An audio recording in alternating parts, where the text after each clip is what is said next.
नमस्कार, मैं राजनीति विश्लेषक विशेषज्ञ अजित कुमार। कोई भी देश तब होता है या वहाँ की शासन व्यवस्था को मान्यता तब मिलती है जब ये चीजें उनके पास होती है। पहला, भूखंड यानी जमीन का कुछ भाग। दूसरा, उस भूखंड में रहने वाले लोग यानी जनसंख्या। तीसरा, उस जनसंख्या के द्वारा चुनी गई एक सरकार। और चौथा, संप्रभुता। आज हम बात करेंगे संप्रभुता क्या है।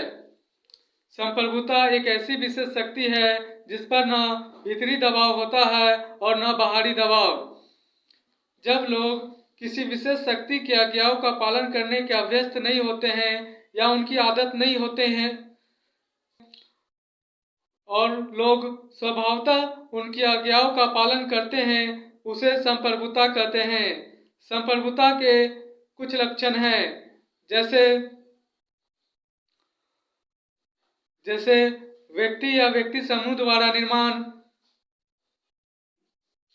बल प्रयोग का अनुमोदन, स्पष्ट निश्चित और स्पष्ट स्वभाव और स्पष्ट राजनीति प्रयोजन।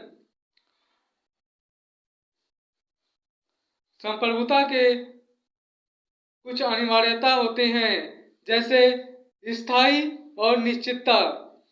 जहाँ पर भी स्थायी शासन व्यवस्था नहीं है, जैसे कि कहीं सैन्य शासन व्यवस्था है, तो उस सैन्य शासन व्यवस्था की न निश्चितता होती है न वह स्थायी रूप से होते हैं, इसलिए उसको संप्रभु नहीं कहेंगे और ऐसे देश को भी संप्रभु नहीं कहा जा सकता।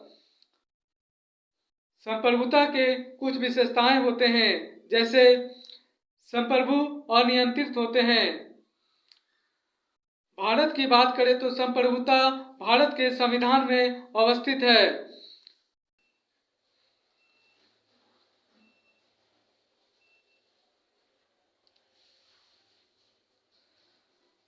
संप्रभु की कुछ विशेषताएं होती है, जैसे अनियंत्रित। संप्रभु को कोई नियंत्रित नहीं कर सकता, जैसे भारतीय संविधान को नियंत्रित नहीं किया जा सकता या कुछ भारतीय संविधान किसी के नियंत्रण में नहीं है। दूसरा, संप्रभु के आदेश ही कानून होता है, अर्थात भारतीय संविधान की आज्ञा ही कानून है। तीसरा, संप्रभु का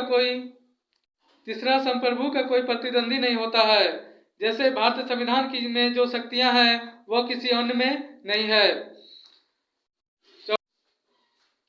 चौथा, अविभाज्य, यानी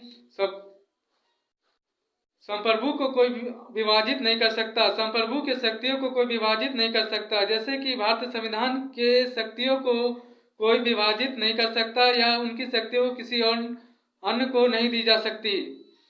पांचवा, स्वीकारोक्ति।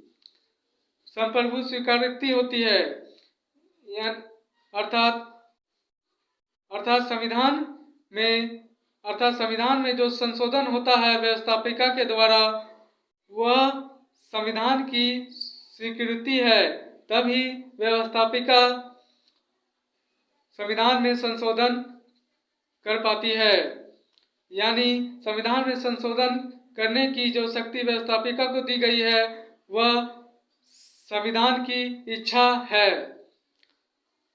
संप्रभु